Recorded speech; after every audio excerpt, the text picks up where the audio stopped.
Dans cette édition, nous reviendrons sur le dernier jour de la visite d'État effectuée par le président de la République dans le district des Savanes. Visite ponctuée de meetings, mais également d'autres activités dont nous aurons les résumés. La fonction publique et le ministère de l'Intérieur, les secteurs les plus touchés par la corruption en Côte d'Ivoire. Une vaste campagne de lutte est donc lancée. Elle s'appuie sur les masses médias. Et puis au moins 51 morts et plus de 400 blessés. La journée d'hier a été sanglante en Égypte. Les nouvelles autorités tentent de calmer le jeu et promettent des élections début 2014.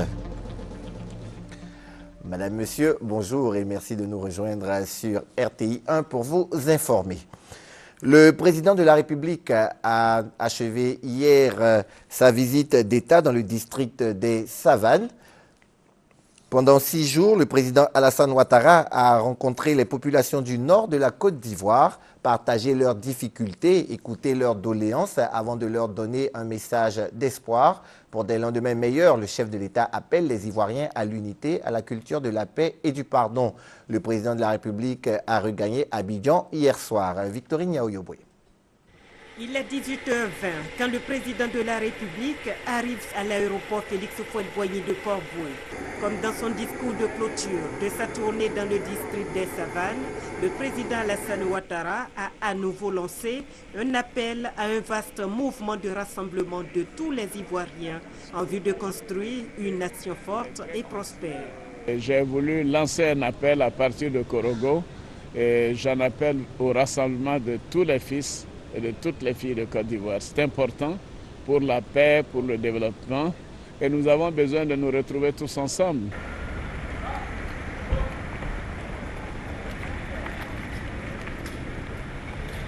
Le développement du district des Savanes, une priorité pour le président de la République. En plus des dons en nature, l'accent a été mis sur les travaux d'adduction en eau potable et d'électrification. Michel Digré. Les habitants de 3 villages du département de Korogo ne dormiront plus dans le noir. La mise sous tension du réseau électrique dans ces 3 localités vient mettre fin à plusieurs décennies de souffrance dues à l'inexistence d'électricité. L'électricité, c'est un facteur de développement. Sans elle, il y a une tendance à l'exode rural de la force vive que sont les jeunes. Parce qu'ils n'ont pas de télévision. Pour charger leur portable, c'est des problèmes. Le district des Savanes n'est pas bien desservi en matière d'électricité. Le taux est le plus bas dans le pays et ceci permet d'ajouter un peu plus de confort aux populations.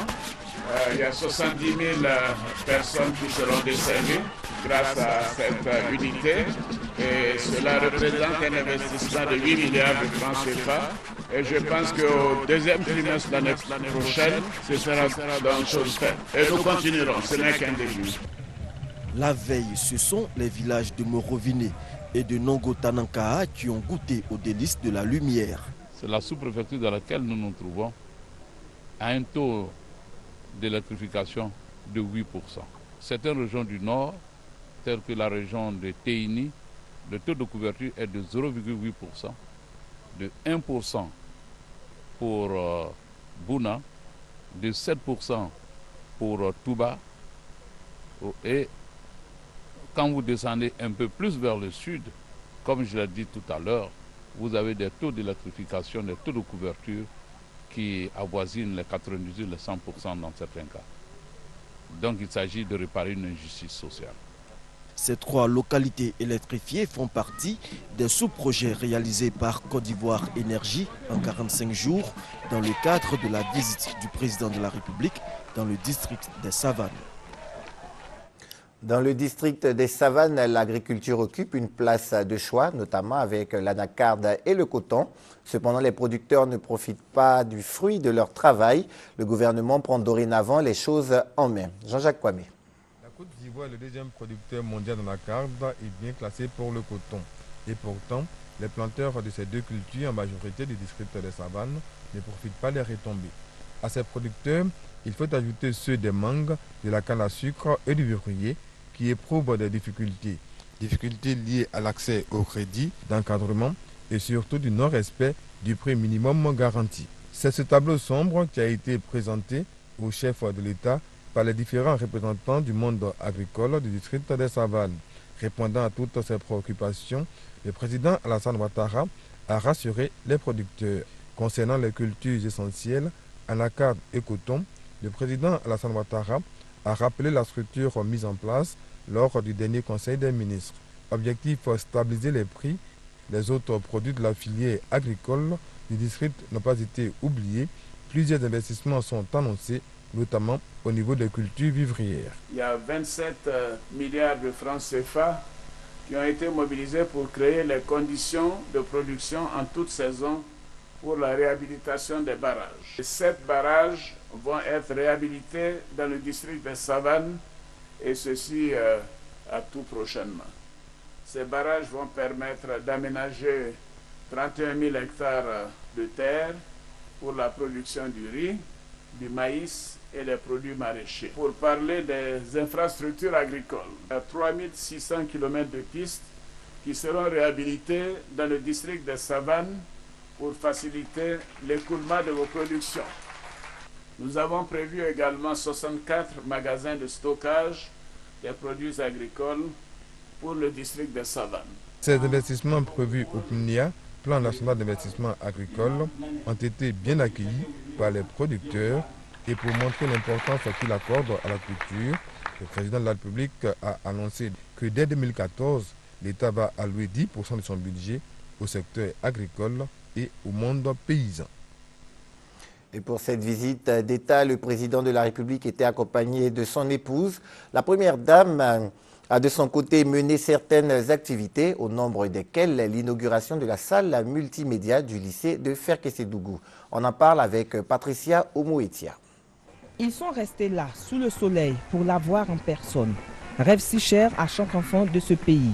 La première dame de Côte d'Ivoire, Dominique Ouattara, a encore une fois fait parler son cœur en offrant aux élèves du lycée moderne de Ferké une salle multimédia, une salle de lecture équipée d'une bibliothèque de 600 livres. Cette salle multimédia vous aidera à améliorer votre culture générale. La connexion Internet que nous avons mise à votre disposition vous permettra de rester constamment informé des progrès actuels. Fini la location des livres, indique le porte-parole des élèves. Pour la ministre de l'Éducation nationale, Kandia Camara, cette salle multimédia vise à améliorer la qualité du système éducatif. Dominique Ouattara a inauguré la salle multimédia Children of Africa du lycée moderne de Ferké. Il n'y a jamais eu de salle multimédia dans le lycée moderne de Ferké. On sait que c'est la première dame qui nous a offert cette salle, donc on veut la remercier pour cela. Je remercie la première dame de nous avoir donné cette salle parce que nous avons vraiment besoin de cette salle. Cette salle peut nous permettre de beaucoup étudier, de connaître l'anglais, l'allemand, les différentes langues. Autre étape de cette journée inaugurale, le don en vivres et non-vivres d'une valeur de 100 millions de francs CFA aux populations de Ferké. À cela, la première dame a offert une enveloppe de 7 millions de francs CFA aux femmes, aux élèves et aux enseignants. Journée riche en émotions pour les populations de Ferké qui a pris fin par la remise de plusieurs présents à la première dame et bien sûr quelques pas de danse. À Abidjan, la 39e session de l'Assemblée parlementaire de la francophonie s'est ouverte hier. Les travaux ont commencé avec une réunion technique du bureau. Il faut souligner que la Côte d'Ivoire abrite cette importante réunion un an seulement après sa réintégration à l'APF. Une marque de confiance aux retombées multiples, nous dit Léon Bro. Environ 400 délégués issus de 32 sections de l'Assemblée parlementaire de la francophonie, en abrégé APF, à Abidjan. La Côte d'Ivoire réussit ainsi le pari d'accueillir la 39e session de l'APF et la 6e édition de l'Assemblée parlementaire des jeunes. Une double rencontre internationale pour redorer l'image de ce pays. Le président de l'Assemblée nationale le précisera, l'économie et l'indice de sécurité nationale s'en trouveront améliorés. 400 délégués en Côte d'Ivoire, c'est tous les hôtels de la place qui sont sollicités, c'est autant de restaurants qui seront sollicités. Dans le calcul de l'indice sécuritaire, les Nations Unies auront à tenir compte du fait que de grandes personnalités ont séjourné en toute sécurité dans notre pays. La 39e session de l'APF va permettre aux participants d'apporter leur contribution à la reconstruction de la Côte d'Ivoire. La raison, cette session se tient autour du thème évocateur « Les parlements au cœur de la reconstruction de la nation ». Sont présents des pays qui ont connu des situations quelquefois plus difficiles que les nôtres. Vous avez le Parlement du Vietnam qui est là, vous avez le Laos qui est là. Et donc nous allons faire ce partage d'expériences et je pense que ce sera bénéfique pour les députés ivoiriens, pour la Côte d'Ivoire. Les assises de l'Assemblée parlementaire de la francophonie à Abidjan interviennent un an après la réintégration de la Côte d'Ivoire à cette organisation internationale. Et justement, concernant cette rencontre, le président de l'Assemblée nationale de Côte d'Ivoire, M. Guillaume Soro, informe, mesdames et messieurs les députés, que son Excellence M. Alassane Ouattara, le président de la République de Côte d'Ivoire, présidera la cérémonie solennelle d'ouverture des travaux en présence de M. Abdoul Diouf, le secrétaire général de la francophonie. Et cette cérémonie aura lieu demain, mercredi 10 juillet 2013, à 10h précises au Palais des Congrès de l'Hôtel Ivoire. À cet effet, les députés, les présidents d'institutions, le Premier ministre et les membres du gouvernement, ainsi que les membres du corps diplomatique accrédité en Côte d'Ivoire, les représentants des organisations internationales, sont priés d'honorer de leur présence cette importante cérémonie. Et je le disais tout à l'heure, le bureau de l'Assemblée parlementaire de la francophonie s'est retrouvé hier pour préparer ces assises qui vont se tenir jusqu'au samedi. C'est une rencontre technique pour harmoniser les points de vue. On reste avec Léon Brou. Le président du Parlement de Côte d'Ivoire souhaitant la bienvenue en terre ivoirienne aux hôtes de son institution. L'adresse de Guillaume Soro intervient en prélude à la réunion du bureau de l'Assemblée parlementaire de la francophonie. Une réunion à huis clos, mais décisive pour le rayonnement de l'APF. Elle est destinée en effet à opérer les derniers réglages avant l'ouverture officielle ce mercredi de la 39e session de cette organisation. Cette session est le moment pour notre Assemblée de déterminer les grandes orientations qu'elle veut insuffler pour la prochaine année à la francophonie politique, culturelle, environnementale et économique, afin que celle-ci continue de rayonner de par le monde.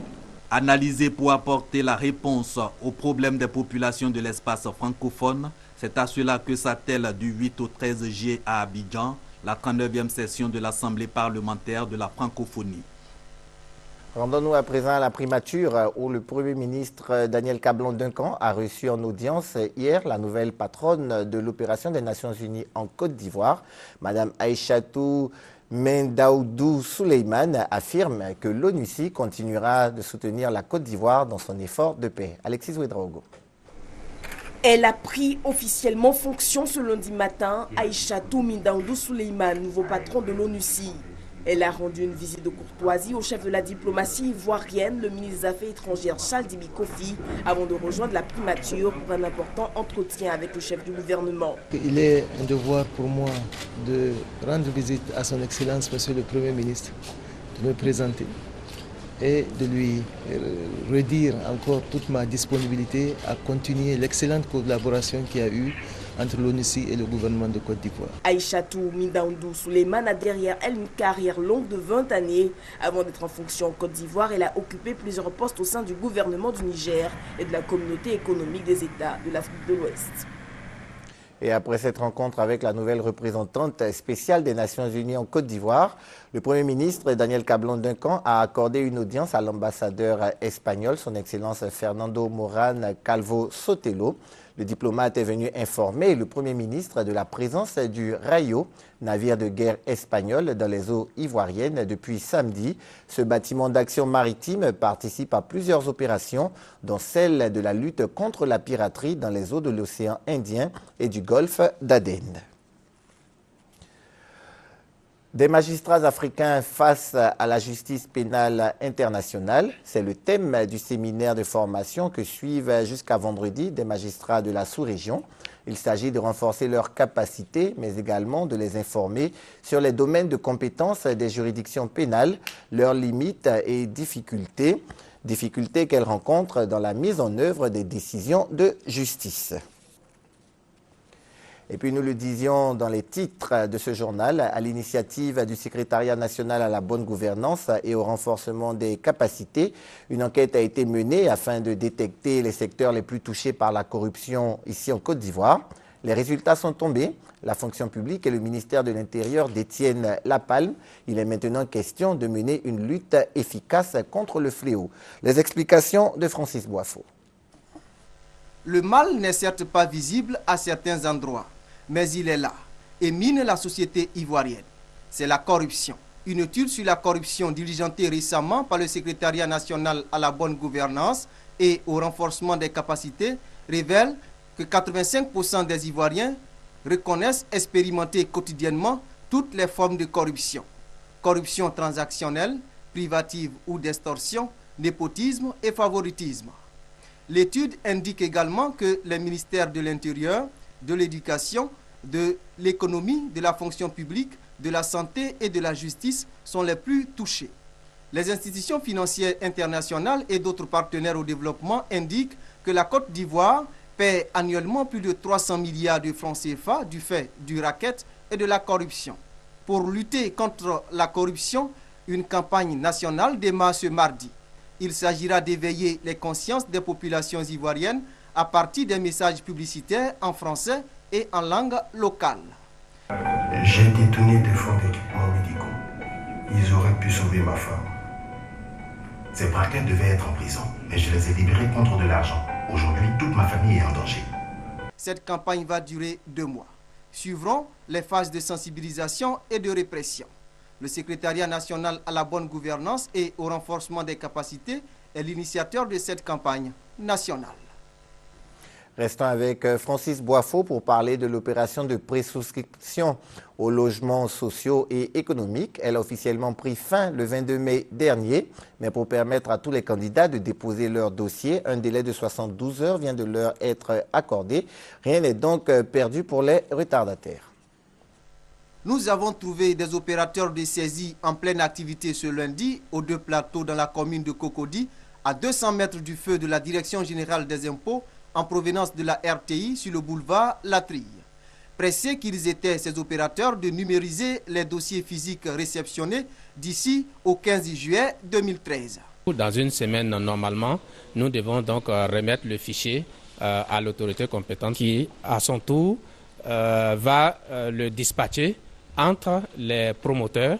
Donc après cette phase, les présouscripteurs seront convoqués par les promoteurs immobiliers qui ont été retenus pour compléter les formalités qui permettent d'accéder au logement. Aux candidats retardataires à l'opération de présouscription aux logements sociaux et économiques, une faveur est accordée à compter de ce lundi. Nous avons une équipe qui est installée à la Tour D, cité administrative, pour recevoir les présouscripteurs qui ont payé leurs frais de présouscription dans les délais requis et qui n'ont pas encore ramené les fiches renseignées. Nous souhaitons que dans les 72 heures, que tous puissent se mobiliser pour donc déposer auprès de cette équipe les fiches. L'opération de présouscription aux logements sociaux et économiques a pris officiellement fin le 22 mai dernier.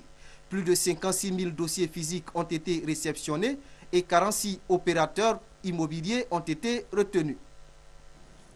En Côte d'Ivoire, plus de 3 jeunes sur 100 âgés de 15 à 24 ans sont séropositifs.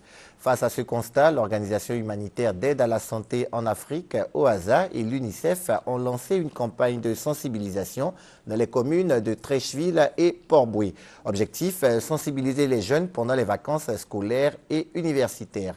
Beket Aliko et Chantal Akanda pour le reportage. 2 tiers de la jeunesse ivoirienne, âgée de 15 à 19 ans, sont sexuellement actives selon le plan d'aide d'urgence américain pour la lutte contre le sida. Certains adolescents n'utilisent pas le préservatif parce qu'ils pensent qu'il constitue un frein au plaisir sexuel. Non, j'aime pas les préservatifs parce que je ne sens pas mon plaisir sexuel quand je le fais avec. Je ne me sens pas à l'aise avec. Mon partenaire aussi n'aime pas ça.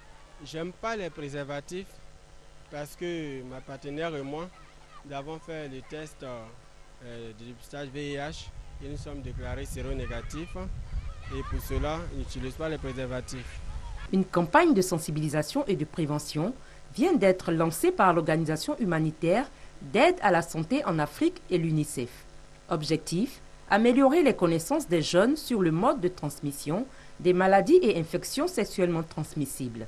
Il faut aujourd'hui sensibiliser la jeunesse, faire en sorte que les jeunes soient au moins beaucoup plus responsables au cours de leurs rapports sexuels et éviter d'avoir des rapports sexuels non protégés. On va faire des campagnes de porte-à-porte. On va rentrer dans le domicile des gens, leur demander est-ce qu'ils connaissent le sida, est-ce qu'ils ont une fois participé à une action sur le sida, est-ce qu'ils ont déjà fait le test de dépistage. Cette campagne de sensibilisation va durer 3 mois. Les communes à visiter, Port-Bouët et Trècheville. Toujours sur le même sujet, les hommes de médias invités à renforcer la communication autour du VIH-Sida. C'est l'appel du réseau des médias africains contre le sida, la tuberculose et le paludisme. Le reportage de Maïsako. Le Forum régional sur les médias et le VIH en Afrique de l'Ouest et du Centre invite une 60aine d'hommes de médias à informer, éduquer et sensibiliser davantage l'opinion sur les dangers que représente le VIH-Sida. En 2012, selon l'ONU-SIDA, le taux d'infection du VIH a baissé en Afrique subsaharienne avec des progrès réalisés dans la prévention chez les enfants. Cette amélioration a été possible grâce à une bonne couverture médiatique et une communication renforcée autour de la pandémie. D'autres avancées du fait des médias dans la lutte contre le VIH-Sida ont été constatées. Il y a eu une diminution des décès liés au sida. Nous avons également une loi qui est en train d'être préparée, qui est prête et qui va très certainement créer un environnement favorable aux personnes vivant avec le VIH. Le forum va également permettre d'aider les journalistes et les membres des médias du domaine de la santé à surmonter les difficultés auxquelles ils sont confrontés dans l'exercice de leur métier. C'est un grand moment pour les journalistes d'échanger avec les experts, d'échanger avec ceux qui appuient la lutte contre le sida, pour actualiser nos connaissances et nous préparer à traiter les questions liées au VIH. À moins de 1000 jours de la fin de l'agenda des objectifs du millénaire pour le développement, tous les acteurs de la lutte contre le VIH-Sida, y compris les médias, doivent redoubler d'efforts en vue de faire reculer la maladie en Afrique qui, en 2011, enregistrait 23 millions de personnes séropositives. Les agents de RTI Boaké ont été heureux d'accueillir le président du conseil d'administration et le tout nouveau directeur général de la maison. Les deux responsables ont encouragé les agents avant de définir leur vision pour une RTI compétitive. Le reportage de Ouattara Amadou Walter, commenté par Djarasouba Larsen. La délégation est conduite par le président du conseil d'administration, Brouaka Pascal. Il avait à ses côtés le directeur général Amadou Bakayoko. Le PCA s'est dit heureux d'être à Boaké avant de situer le contexte de cette visite. Il était donc important que nous nous arrêtions ici pour vous saluer et vous féliciter aussi pour le travail que vous faites. Répondant à certaines préoccupations liées à l'extension de la zone de couverture télé de cette station régionale, le directeur général Amadou Bakayoko, qui découvre pour la première fois RTI Boaké, se dit émerveillé par les installations techniques. La régionalisation est vraiment au cœur de mes préoccupations et au cœur de la stratégie qu'on va mettre en place pour la RTI. Donc ce qui se fait à Boaké est un véritable laboratoire pour tout ce qui va se faire sur l'intérieur du pays. Je sens une équipe motivée et mobilisée pour réagir à l'actualité et puis pouvoir accomplir toutes ces tâches. Il a défini la nouvelle politique de proximité qu'envisage de mettre en place la direction de la RTI. Une visite guidée a permis aux hôtes de marque de se rendre compte de l'existant. Un mot d'agriculture. Officiellement, le prix du cacao tel que fixé par le gouvernement est de 700 francs CFA. Mais dans les zones de production, ce prix n'est pas toujours respecté.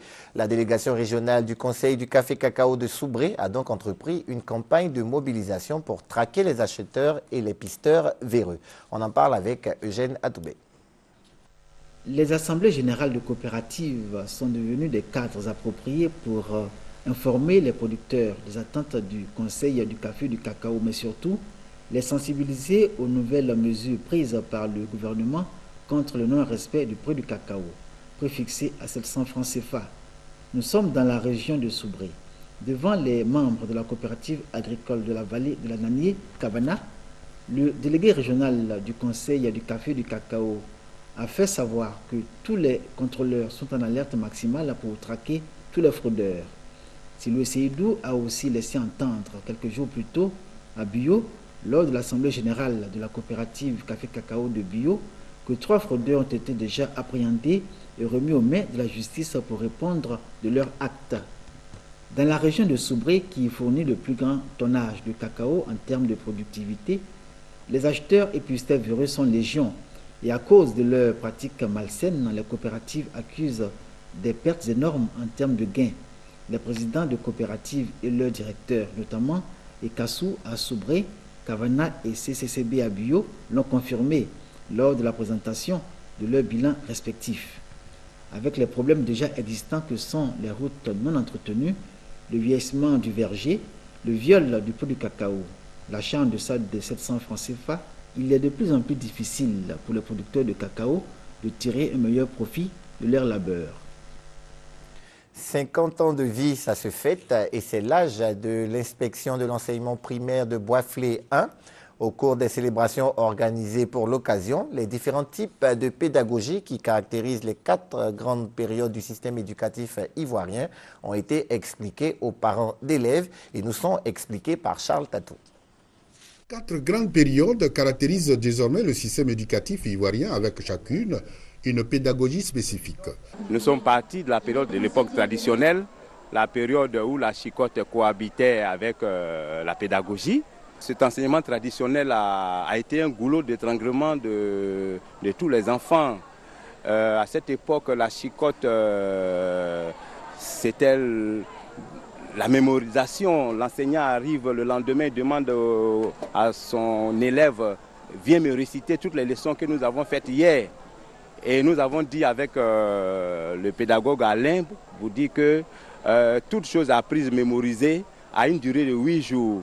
Au-delà de 8 jours, cette chose disparaît complètement de la mémoire de l'enfant.